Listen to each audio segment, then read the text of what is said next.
Jam duke shkuar të firmos kontratën dhe të marrë Çelsat, por le ta shohim bashk nga fillimi të gjithë muhabetin dhe të kuptojmë pak më mirë. Do thoni ju, prap të ndroni shtëpinë? Sa e ndruat para një viti kur era në Tiranë. Faktikisht, unë nuk doja ta ndroja të shtëpinë e Prishtinës sepse e mbani mend, besoj sa e mirë ka qenë.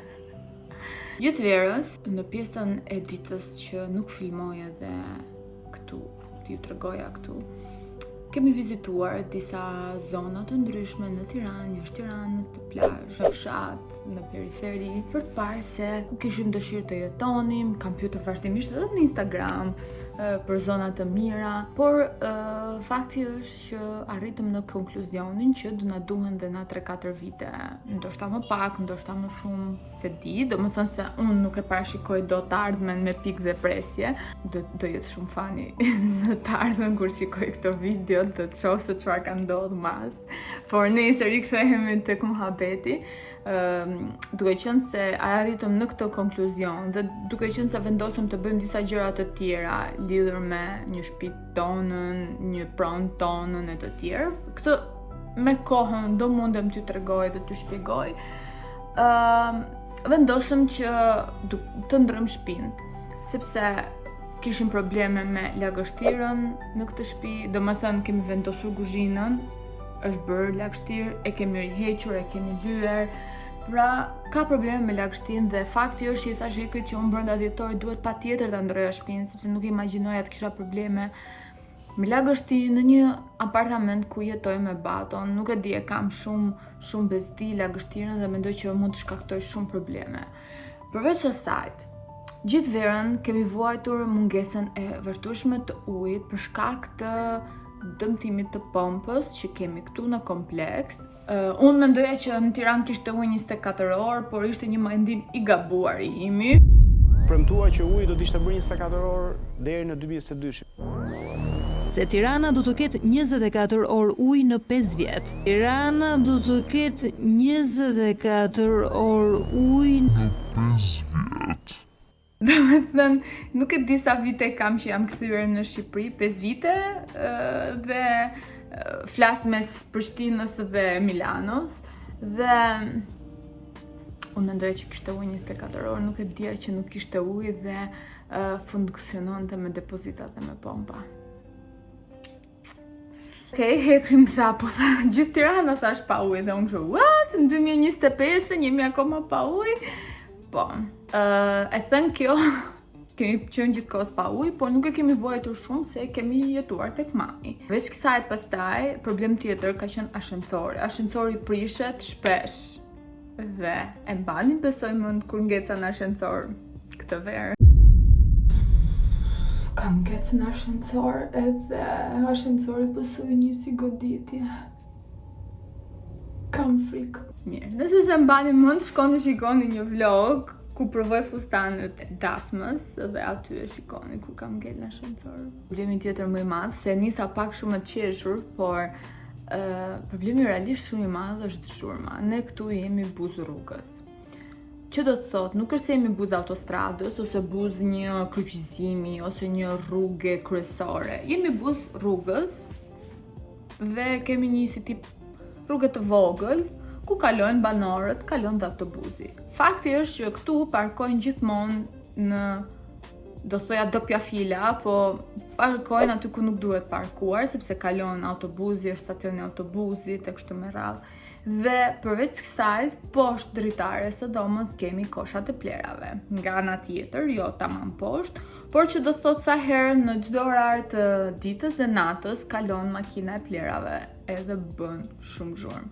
Gjithashtu makinat që i bin Boris kur bllokohet autobusi, sepse si thash parkojnë keq, fillon sërish shumë zhurmë. Pra qëllon që në 10 darkës, në 12 natës, 2 natës, në 4 mëngjesit, dëgjojmë zhurma shumë të mëdha, saqë edhe batu trembet vazhdimisht.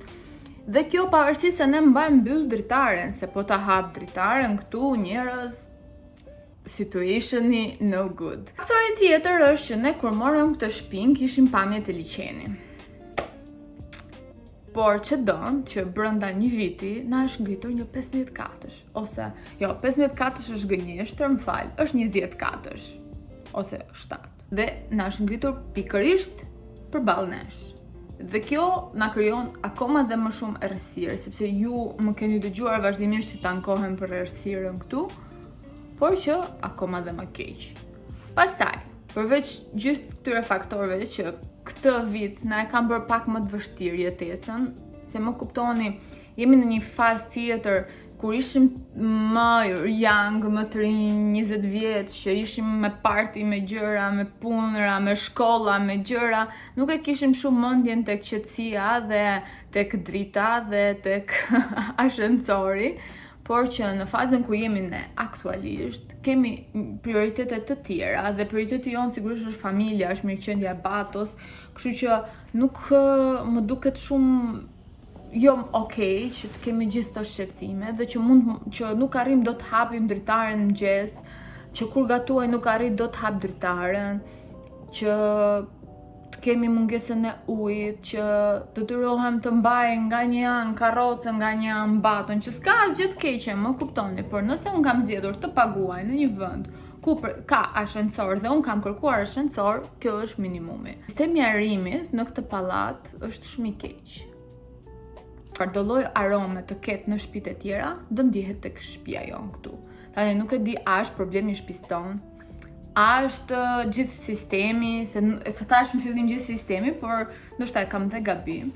Kështu që ishte edhe ky problemi. Përveç kësaj u kujtohet sa kam hequr në fillim me çështjen e milingonave, edhe pse jemi në kat të tretë dhe ishte hera e parë që më qëllonte dhe këtu nuk kishte lule, gjëra, domethënë po kishte milingona, kështu që ka qenë dhe një luftë tjetër.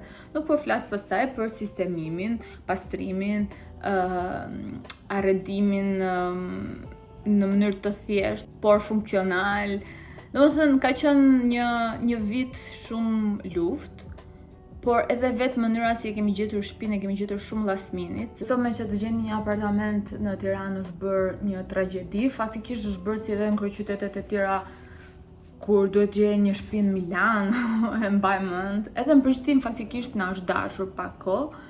Këtu kam 3 muaj, domethënë ndërkohë që kemi parë shtëpi për të bler, kërkoja dhe shtëpi për qira dhe na është dashur 3 muaj sa të gjenim këtë apartamentin. Pasi kemi gjetur këtë apartamentin, kam filluar të bisedoj për uljen e çmimit. Sepse dini si janë çmimet aktualisht në Tiranë. Tirana po bëhet gjithmonë më pak e përballueshme kryesisht për shkak të qirave dhe blerjes së apartamenteve, çmimet e të cilave janë më të larta në rajon. Sigurisht ne kemi një buxhet të planifikuar në rast se donim të ndronim shtëpinë dhe në rast se donim vazhdonim edhe për disa vite të ishim me qira. Dhe kjo më është dashur dhe një vit tjetër, një muaj tjetër, derisa arritëm në marrëveshjen dhe derisa arritëm sot të firmosim. Nuk e di, një nga gjërat që më ka zhgënjur shumë është dhe fakti që publikohen shumë apartamente të cilët nuk janë të lira, që janë të para disa kohëve dhe thjesht i publikohen në mënyrë që të bëjnë si fish, si karrem, për pastaj për të propozuar apartamente të tjera që s'kan lidhje fare me kërkesat e tua. Dhe kjo gjë më ka bërë që të humb shumë kohë. Gjithashtu, për shembull, kisha lënë takimin me një agjenci për të parë një apartament, ndërkohë një agjenci tjetër kishte marrë një foto të atij apartamentit e kishte publikuar. Dhe më thoshte, jo, është i zënë, por të propozoj të tjera. Dhe ndërkohë, unë po shkoj po e shoh atë apartament, në kuptimin. Me gjithë të lojra, gjithë të gjëra që nuk e di pse i bëjnë këto agjencit dhe mendoj që është rruga shumë e gabuar dhe nuk e di sa do t'i funksionoj kjo gjë dhe nëse ndonjë nga këto agjencit më shef këtë vlog, ndroni taktik se njerëzit serioz nuk i pëlqejnë këto gjëra, pikë së pari vetë nuk i pëlqej këto gjëra, absolutisht. Madje rasti i fundit ishte të para 2 javë ku njëra vajzë që punonte në një agjenci kishte postuar fotot e një Airbnb-e. Dhe me përshkrimin apartament 2+1 e shoh dhe thash, ok, kjo nuk është foto nga Pinteresti, duket si Airbnb, ndoshta një që ka Airbnb ka vendosur të japi me qira këtë Airbnb-n, edhe pse çudi. Po nejse, edhe kontaktoj. Njoftimi postohet në 7:30 të darkës, unë në 7:32 i shkruaj, sepse kontrolloja në mëngjes, në drekë dhe në darkë të gjithë lajmërimet që bëheshin këtu, dhe nuk më përgjigjet sigurisht, sepse nuk ishte në orar të punës, Në 9:20 nuk më përgjigje akoma dhe I thashe që të lutem shkruaj edhe ti se ndoshta mua nuk më përgjigje se më ka propozuar apartamente të tjera për të cilat nuk isha interesuar. I përgjigjet Hekrit dhe I thotë që është I zënë. Pra, kur u zu, kur në çfarë Okej, mirë, e zëm se u zu apartamenti. Më shkruan sërish mua pas 5 minutash dhe më thot, është I zënë, thot, po kam këtë apartamenti dhe më çon një apartament tjetër. Përshkrimi I apartamentit ishte I njëjti, thjesht kishte ndruar foto. Dhe unë kur e pash që përshkrimi ishte I njëjtë, e dija që ç'vloj çfarë po bënin, kështu që I thash faleminderit. Direkt.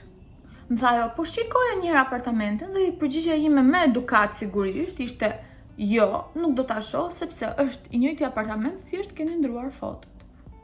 Kaq. Domethënë, skena të tilla, pafundi kam të gjitha dhe në WhatsApp madje, po të filloj të nxjerr në social media, ndoshta këto raste shkojnë dhe virale.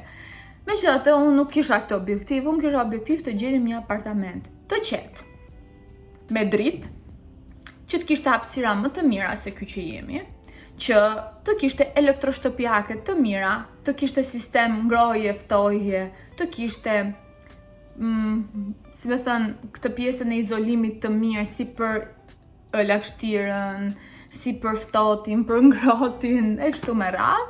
Kisha disa pika që për t'i bërë check. Nuk e kisha shumë rëndësi arredimin, mjafton që të ishte një arredim I thjesht, se problemi realisht tjetër, kur shikon shtëpi me qira këtu në Tiranë, përveç se çmimeve që kanë lyt menç, është dhe arredimi.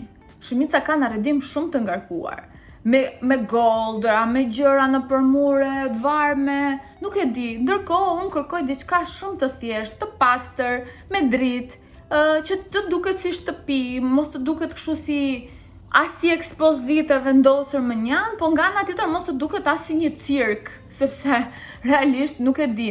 Ne imitojmë gjërat se shohim arkitekturën franceze, italiane, baroke, kështu me radhë, po nuk ka si të dali bukur në një kur është fake, më kupton, nejse, se kjo është një temë tjetër se u futan dhe shumë tema, por duhet kuptoni që këto 3 muaj, përveç 100.000 gjërave të tjera, jam marrë edhe me këto gjëra, sepse unë merresha çosha mesazhet, shifsha fotot, flisha me Hekrin, linim takimet, mirë. Një do qaj nga dëshpërimi I këtyre muajve, po ndërkohë jam shumë happy se më në fund e gjetëm, me shumë vështirësi, na u desh 1 muaj që të arrinim një marrëveshje nga të dyja palët, por që jam happy që kjo gjë u bë. Tani do t'ju tregoj disa pamje dhe disa momente nga marrja Chelsea-t sot. Okej, ja ku jemi të shpjerës, apo morëm Chelsea-t. Tani do shohim pak gjendjen dhe do organizojmë pak gjitha gjërat. Hekri po studion pamjen dhe qetësinë. Dhe tani do shohim të gjitha dollapet dhe gjërat. Sigurisht do t'ju bëj një home tour, por shtëpia duhet lyer, duhet pastruar. Shikoni edhe dhoma e Batos është pink aktualisht. Shikoni, kjo është dhoma. Kjo është pjesa e banjos, që është shumë e madhe dhe që më pëlqeu më shumë është që ka lartëse dhe tarse, por akoma është për tu pastruar dhe ne po shkojmë kudo në për shtëpi, po shohim gjëra. Ja, kjo është dhoma. Pas ka disa gjëra akoma të pronares, kurse ka pas këta. Dhe do t'i mbledhim, do I themi atyre që do vim pastrojnë, t'i fusin në disa kuti edhe. Okej, që ka me mekanizëm, finally! Unë jam happy kur shoh kështu gjëra. Se pikërisht erdha për të marrë vesh se si do organizoj gjitha gjëra. Por që do bëjmë një tur, do sistemojmë disa gjëra, këtu do kemi disa prekje të vogla të shtëpisë, nuk është se do kemi një rivolucionim, një ndërrim total të shtëpisë, do ketë disa gjëra të vogla, por baza është shumë e mirë. Shumë e mirë dhe besoj që edhe videot e vlogjeve në këtë shtëpi do jenë më të bukura, do ketë dhe dritë dhe do mundem t'ju tregoj më shumë nga ne. Nëse të pëlqeu kjo video, mos harro të bësh subscribe dhe gjithashtu lëni një koment që të bisedojmë më shumë bashkë. Ne do shihemi në vlogjet e ardhshme. Ciao, ciao!